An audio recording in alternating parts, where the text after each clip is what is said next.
بسم الله الرحمن الرحيم. يا أيها المزمل قم الليل إلا قليلا نصفه أو انقص منه قليلا أو زد عليه ورتل القرآن ترتيلا إنا سنلقي عليك قولا ثقيلا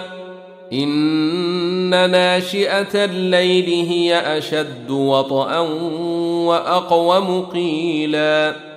إن لك في النهار سبحا طويلا واذكر اسم ربك وتبتل إليه تبتيلا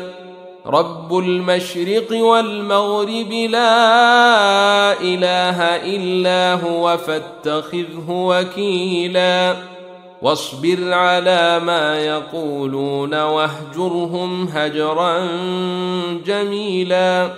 وذرني والمكذبين أولي النعمة ومهلهم قليلا إن لدينا أنكالا وجحيما وطعاما ذا غصة وعذابا أليما يوم ترجف الأرض والجبال وكانت الجبال كثيبا مهيلا إنا أرسلنا إليكم رسولا شاهدا عليكم كما أرسلنا إلى فرعون رسولا فعصى فرعون الرسول فأخذناه أخذا وبيلا فكيف تتقون إن كفرتم يوما يجعل الولدان شيبا السماء منفطر به كان وعده مفعولا إن هذه تذكرة فمن شاء اتخذ إلى ربه سبيلا إن ربك يعلم أنك تقوم أدنى من ثلثي الليل ونصفه وثلثه وطائفة من الذين معك والله يقدر الليل والنهار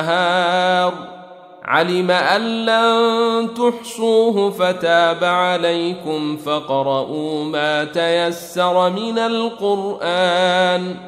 علم أن سيكون منكم مرضى وآخرون يضربون في الأرض يبتغون من فضل الله وآخرون يقاتلون في سبيل الله فاقرؤوا ما تيسر منه وأقيموا الصلاة وآتوا الزكاة وأقرضوا الله قرضا حسنا وما تقدموا لأنفسكم من خير تجدوه عند الله هو خيرا وأعظم أجرا واستغفروا الله إن الله غفور رحيم.